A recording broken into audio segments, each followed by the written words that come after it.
अब हम पढ़ने वाले हैं, मैं पेन ले लेती हूँ। यस, ये हमारा सेकंड पार्ट है चैप्टर नंबर 2 का, साइंस की बुक।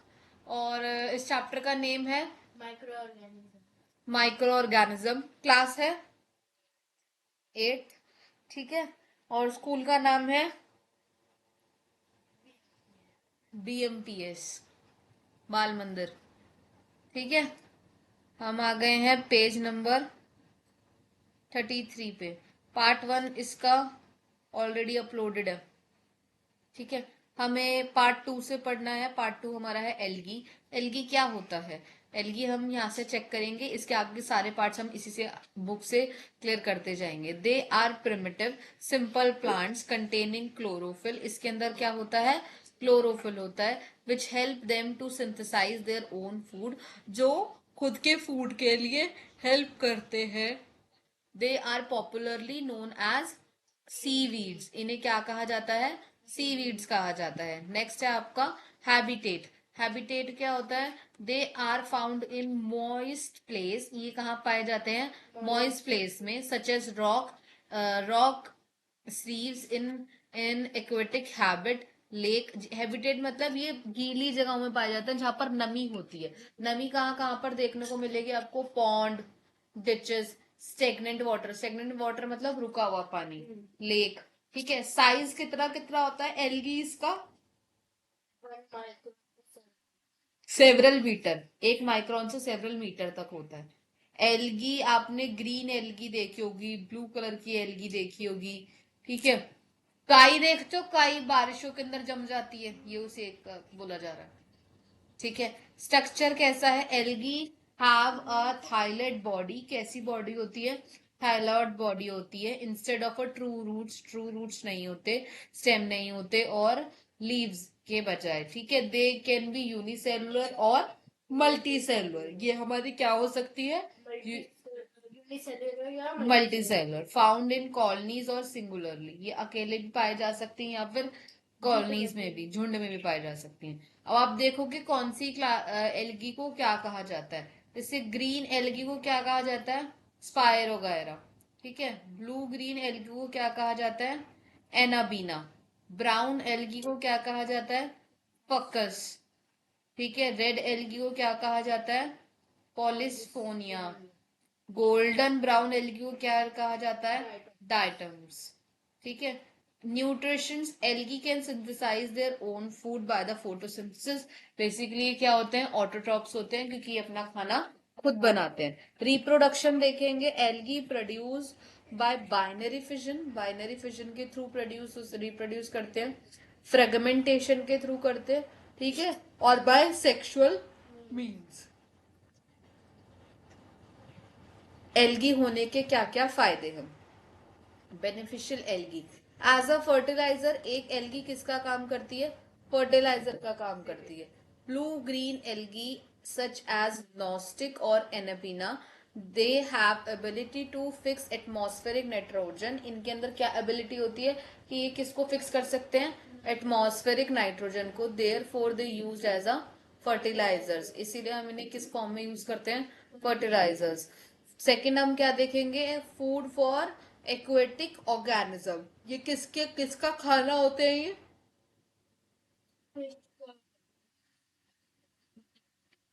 ठीक है, तो हम क्या देखते हैं?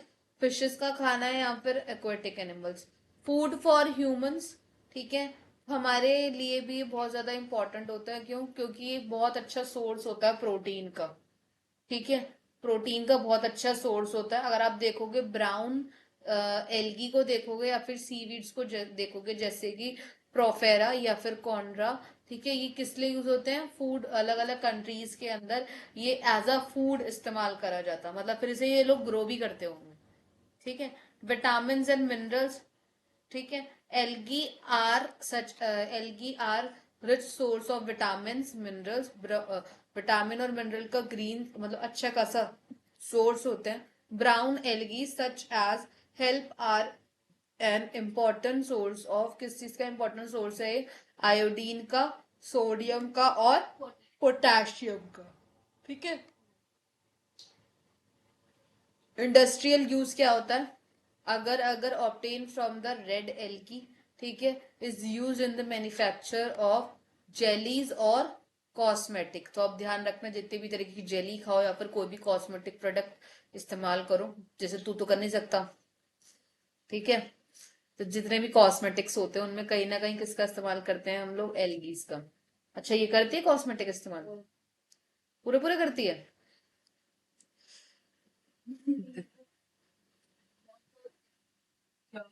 कॉस्मेटिक्स तेरे बारे में बोल रहा है कि वो तू कॉस्मेटिक्स इस्तेमाल करती है। इसकी तो दुकान है, नहीं करती। एल्गीन, एल्गीन, एल्गीन किस लिए इस्तेमाल होता है, आइसक्रीम बनाने में। अब जो लोग आइसक्रीम खाते हैं, अब वो जान जाएं कि एल्गीन किस लिए इस्तेमाल होता है, आइसक्रीम में। तो आइसक्रीम खाना, बढ़िया अच्छी आइसक्रीम खाओ यार, ठीक है, खाओ अच्छी चीजें, ठीक है। फिर है diatoms, diatoms are rich in silica, therefore they use in making of filter glasses और पोर्सेलिनियन डिशेस, ठीक है। Fodder for animal, seaweed such as laminaria are used as fodder for sheep and cattle। खाना है ये, ठीक है, नहीं उन्हीं के लिए बना हुआ है ना, जैसे हम लोगों के लिए खाना जो हमारा है वो हम वो उसका इस्तेमाल करते हैं वैसे। हार्मफुल इफेक्ट ऑफ एल्गी, क्या क्या हार्मफुल इफेक्ट होते हैं एल्गी के, वो देखेंगे, ठीक है।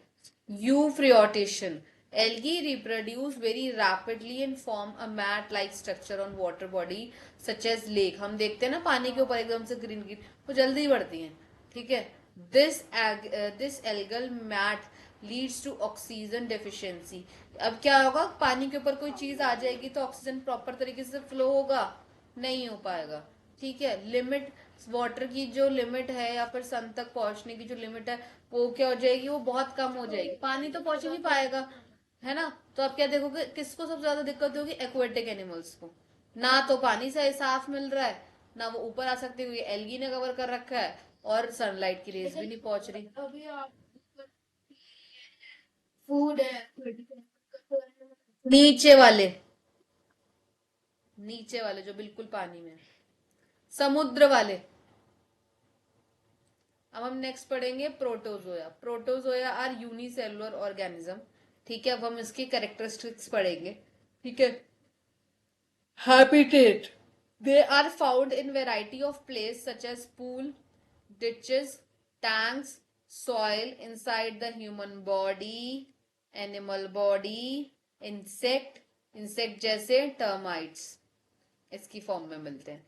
साइज देखो इसका क्या हो सकता है, 2 से 200 माइक्रोन्स तक हो सकता है, ठीक है। न्यूट्रिशन क्या क्या देखते हैं हम, all protozoans have heterotrophic mode on nutrition except euglena. क्या पढ़ते हैं इसे, yes, euglena which is autotrophic in nature.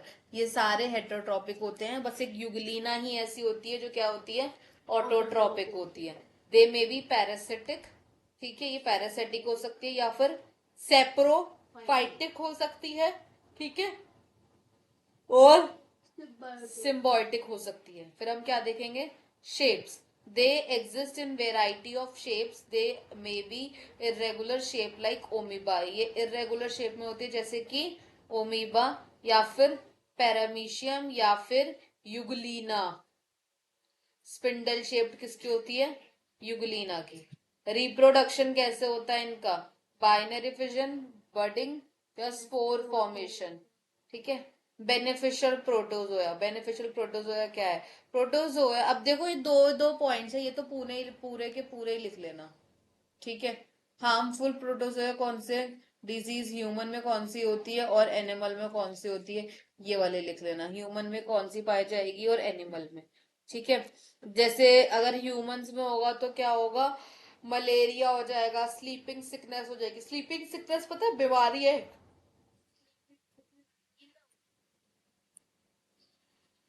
Sleeping sickness, नहीं, स्लीपिंग सिकनेस का मतलब होता है नींद आती रहती है, सुस्ताते रहते हैं, शायद ये वाली होती है। स्लीपिंग सिकनेस तो नींद ज्यादा आ जाती है, हर टाइम तक। वो डाइट में कुछ ऐसी नहीं, ऐसे नहीं होता। हाँ, कार्बोहाइड्रेट्स कंज्यूम करने से होता है, ज्यादा फैट एक सेकेंड रुको। स्लीपिंग सिकनेस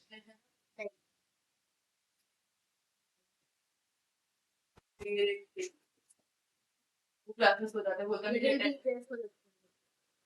तो टीचर्स को लगता था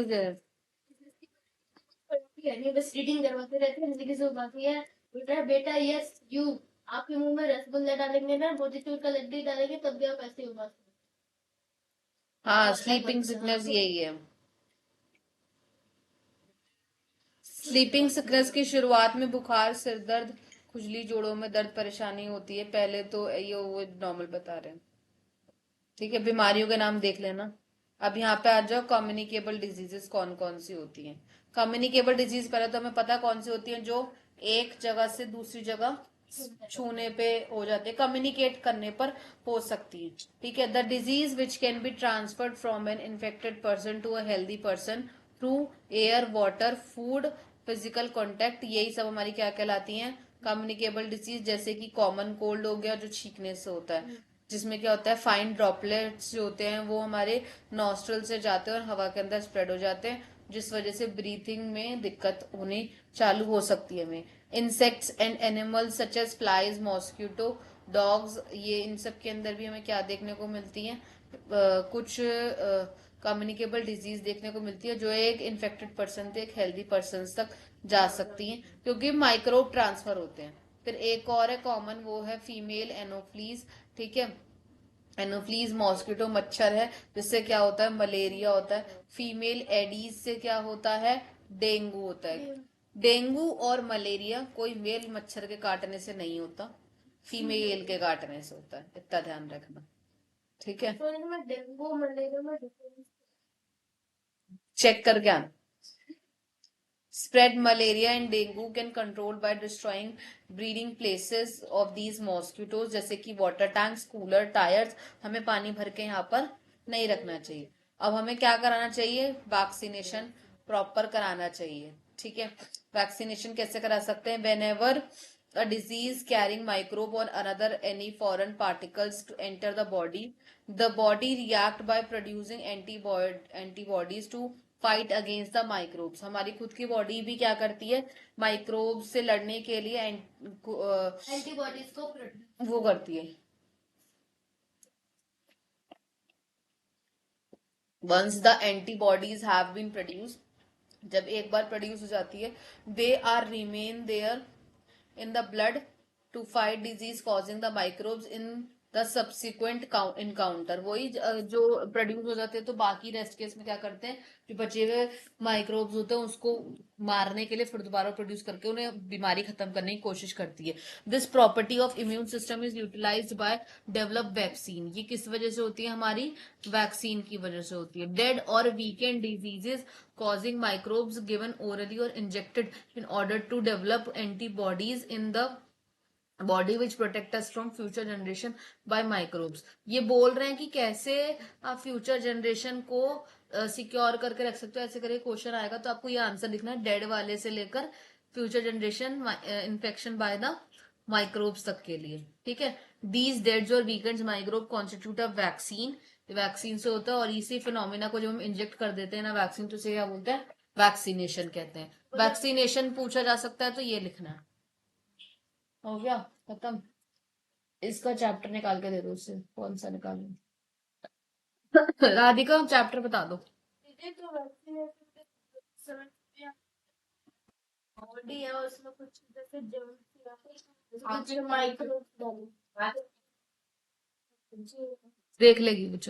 several disease such as smallpox have been completely eradicated by vaccination. ठीक है, several vaccine are given in the childhood to prevent diseases such as measles, cholera, hepatitis, mumps. Mumps तो यहाँ पे भी देखे जाते हैं, जो बुदा दीदी के भी हुए थे देखने। ठीक है, वो हुए थे। ये सारी चीजों को हम देख सकते हैं। फिर नेक्स्ट आता है आपका फूड प्रिजर्वेशन। नेक्स्ट क्या आता है आपका, फूड प्रिजर्वेशन।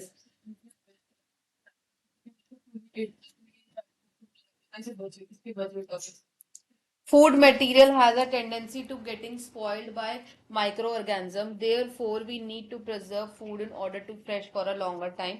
हमें फूड को अच्छे से लंबे समय तक फ्रेश रखना चाहिए. Spoiled food emits bad smell. क्यों होता है? गंदे जो सड़ चुका होता है खाना, उसमें से बैड स्मेल क्यों आती है? क्वेश्चन पूछा जाता है. ये पूरे जो 3 लाइन लिखी है इंपॉर्टेंट है. ठीक है. Smell because microorganism break down complex substance. ये क्या करता है? कॉम्प्लेक्स सब्सटेंस को क्या कर देता है? ब्रेक डाउन कर देता है. भाई चला दे इसी. Such as protein into simple substance. जैसे कि प्रोटीन को किसमें बदल देता है?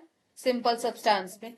The acid produced by microbes make the taste bad. वो जो एसिड प्रोड्यूस होते हैं उससे क्या होता है? टेस्ट कैसा हो जाता है? खराब हो जाता है, गैसियस हो जाता है. इससे जो खाना होता है, टेक्सचर होता है, वो भी क्या हो जाता है? बदल जाता है. प्रिजर्वेशन कैसे कर सकते हैं? रेफ्रिजरेट कर सकते हैं, फ्रीजर में रख दो भैया. कॉमन सॉल्ट, जो सॉल्ट होते हैं इनका इस्तेमाल करो. जितने भी मीट के प्रोडक्ट होते हैं उसको सबसे ज्यादा सॉल्ट के थ्रू ही प्रिजर्व करा जा सकता है. Preservation bye sugar. चीनी से कैसे हम प्रिजर्वेशन कर सकते हैं? मीठी चीजों को कर सकते हैं. जैसे आप जैम, जेलीज, मुरब्बा, ठीक है, ये सारी चीजों को आप रख सकते हो. By oil and vinegar. Fruits और वेजिटेबल्स या फिश और मीट वगैरह को हम तेल लगा के या विनेगर लगा के छोड़ देते हैं तो हो जाता है. बॉइलिंग से भी हम कर सकते हैं. पैस्चुरेशन, ठीक है, ये वो तरीका है जिसमें हम मिल्क को प्रिजर्व करते हैं, बॉईल करते हैं. कैनिंग भैया बहुत अच्छा तरीका है. कैनिंग डब्बे में टाइट बंद करके एयर टाइट में रख दो. केमिकल प्रिजर्वेशन के लिए वो तो आपको पता ही है, केमिकल प्रिजर्वेटिव्स मिलाए जाते हैं, एंटीऑक्सीडेंट होते हैं जो, है ना. अब नेक्स्ट आ जाओ, नाइट्रोजन साइकिल. नाइट्रोजन साइकिल क्या होता है? फिर ये चैप्टर हो जाएगा खत्म. नाइट्रोजन साइकिल क्या होता है? The atmospheric contain 78% of nitrogen gas. Atmosphere में कितनी गैस प्रेजेंट होती है? 78%. Nitrogen is an important constituent of various biomolecule such as protein, chlorophyll, nucleic acid और विटामिन. इसमें होता है the amount of nitrogen remain constant in the atmosphere through nitrogen cycle. जो amount हमारा एटमॉस्फेयर में होता है वो कांस्टेंट रहता है. किसके थ्रू? नाइट्रोजन साइकिल के थ्रू. अब नाइट्रोजन साइकिल क्या होता है, कैसे होता है, वो देखते हैं फॉलोइंग स्टेप्स में. पहला देखो आप, नाइट्रोजन फिक्सेशन होता है. क्या होता है? नाइट्रोजन फिक्सेशन होता है. ठीक है. नाइट्रोजन फिक्सेशन क्या होता है? फ्री नाइट्रोजन, मैथ्स निकाल लो बेटा. फ्री नाइट्रोजन अभी पढ़ाती हूँ, फिर 5 minute. Free nitrogen in the atmosphere cannot be utilized by the plants and animals. जो नाइट्रोजन हवा में होता है ना ही वो प्लांट कंज्यूम कर सकते हैं, ना ही वो एनिमल कंज्यूम कर सकते हैं. It has to be first converted into usable form. अब हवा के अंदर नाइट्रोजन गैस हम कैसे कंज्यूम करें? पहले हमें उसको किस फॉर्म में लाना पड़ेगा? यूजेबल फॉर्म के अंदर. दिमाग यहाँ पे ले आओ किताब के अंदर. हमें पहले उसे किस फॉर्म में लाना होगा? यूजेबल फॉर्म, जिसे हम इस्तेमाल कर सकें. The process of conversion of free atmosphere nitrogen into useful nitrogen compound is called nitrogen fixation. ये वो प्रोसेस होती है नाइट्रोजन फिक्सेशन जिसमें जो हवा में नाइट्रोजन फ्री है, ठीक है, हवा में तो नाइट्रोजन फ्री है एटमॉस्फेयर के अंदर, हम उसे यूज करने लायक बना देते हैं, यूज करने के कंपाउंड बना देते हैं. इसी को हम क्या कहते हैं? नाइट्रोजन फिक्सेशन कहते हैं. ठीक है. अब नाइट्रोजन फिक्सेशन भी कितने तरीके का होता है? 3 तरीके का होता है. ठीक है. पहला होता है नाइट्रोजन फिक्सेशन बाय राइजोबियम. किससे होता है? राइजोबियम. ये एक सिम्बायोटिक एसोसिएशन है जो बेसिकली प्लांट्स के रूट्स में होता है. इतना ध्यान रखो. It derive nutrition from plants, turn convert free atmospheric. वही प्लांट्स के लिए काम करता है. ठीक है. क्या काम करता है? उसके रूट्स के अंदर काम करता है यूजेबल फॉर्म में. Nitrogen fixation by blue green algae. ये कैसा होता है? Nostoc and anabaena have capability to fix free nitrogen usual in the form of plant. ये दोनों ही किस में हो रहे हैं? प्लांट्स में. राइजोबियम भी कहां पर है बेटा? प्लांट्स में. और ब्लू ग्रीन एल्गी भी कहां पर है? Nitrogen fixation by lightning. During the lightning the high temperature is produce. जब लाइटनिंग होती है मतलब जब बिजली कड़कती है तब हाई टेम्परेचर होता है. At this at this high temperature the nitrogen gas of atmosphere react with oxygen. इस टाइम पर जो हवा में हमारा नाइट्रोजन है वो किससे रिएक्ट करता है? ऑक्सीजन के साथ। तो ये क्या बनाएगा? ऑक्सीजन के साथ रिएक्ट करने के बाद नाइट्रोजन ऑक्साइड बनाएगा, क्योंकि नाइट्रोजन और हवा को हम क्या बोलते हैं? ऑक्सीजन। ये दोनों मिलकर क्या बनाते हैं? Nitrogen oxide. ठीक है, कब बनाते हैं? लाइटनिंग के टाइम पर, जब बिजली चमकती है। Nitrogen oxide reach the soil along with the rain water. ठीक है, और ये क्या? इन the form of dilute Nutrich acid. ठीक है, किस फॉर्म में आते हैं ये? डिल्यूट न्यूट्रिक एसिड, जो रिएक्ट करते हैं किससे? एल्कलाई से। एल्कलाई किस में प्रेजेंट होती है? मिट्टी में। मिट्टी में प्रेजेंट होती है। ठीक है, टू फॉर्म नाइट्रेट, और मिट्टी में जाके वो क्या बनाती है? हाँ जी, नाइट्रेट बनाती है। अच्छा, नाइट्रेट बनाती है। These nitrate increase the soil fertility, इसीलिए हमारी सॉइल की फर्टिलिटी को बढ़ाते हैं और हम इसे यूज करते हैं। ठीक है, अब ये वाला जो था बाय लाइटनिंग, लाइटनिंग के हेल्प से क्या होता है? सॉइल की फर्टिलिटी बढ़ती है, इतना ध्यान रखना। ठीक है, absorption of nitrate by plant कैसे होता है? Nitrate absorbed by plant, nitrate absorb करेगा प्लांट्स को और किस में बदल देगा? प्रोटीन में बदल देगा। ठीक है, प्रोटीन में बदलेगा। ठीक है, plant gate convert into the animal protein when they consumed by the animal. जो प्लांट्स, जो भी एनिमल खाएगा वो उसमें प्रोटीन जाएगा और वो किस में बन जाएगा? एनिमल के लिए। फिर होता है ammonification. Ammonification, plant from dead decaying plant animals matter convert into the ammonia. किस में बदल जाते हैं? अमोनिया। अमोनिया बदल जाते हैं किसके थ्रू? अमोनिया बैक्टीरिया के थ्रू। जो पेड़ पौधे मिट्टी में दब के जानवर सड़ गल मर गए हैं, वो उसमें क्या प्रोड्यूस करते हैं? अमोनिया बैक्टीरिया, जिसकी वजह से अमोनिया जनरेट होता है और इसी प्रोसेस को अमोनिफिकेशन कहते हैं। कुछ कीड़े, इंसेक्ट वगैरह मिट्टी में दबे दबे मर गए, सूखे पत्ते भी दब गए, तब अमोनिफिकेशन की प्रोसेस होती है। फिर आता है nitrification. Ammonia is so formed convert, ammonia किस में बदल जाएगा? नाइट्रेट्स में, और ये नाइट्रेट्स क्या बनाएंगे? Nitrifying bacteria. Nitrates are absorbed by plant, फिर ये नाइट्रेट कौन करेगा? एब्जॉर्ब करेगा प्लांट। फिर क्या होता है? डिटेंट्रिफिकेशन, डीनेट्रिफिकेशन। ठीक है, these nitrate convert into the free nitrogen, ये किस में बदलते हैं? फ्री नाइट्रोजन में, और फिर ये प्रोसेस होती है। पिक्चर देख लो, पिक्चर से समझ में आ जाएगा। एटमॉस्फेरिक क्या हो रहा है? नाइट्रोजन हो रहा है। ठीक है, ब्लू ग्रीन एल्गी से देखोगे कन्वर्ट हो जाएगा नाइट्रोजन के कंपाउंड्स में। नाइट्रोजन कंपाउंड्स किसमें बदलेंगे? वापस आपके सॉइल के अंदर, और ये सॉइल में दोबारा बैक्टीरिया आएगा, और ये पूरी प्रोसेस, वो जो 3 हमने पॉइंट्स पढ़े वो। पर ये इससे ज्यादा अच्छा ना आप इस फॉर्म में लिखो। ठीक है, यहाँ पर ये हमारा इस चैप्टर का सेकंड पार्ट जो होता है वो खत्म हो जाता है, और हम मिलेंगे नेक्स्ट चैप्टर में।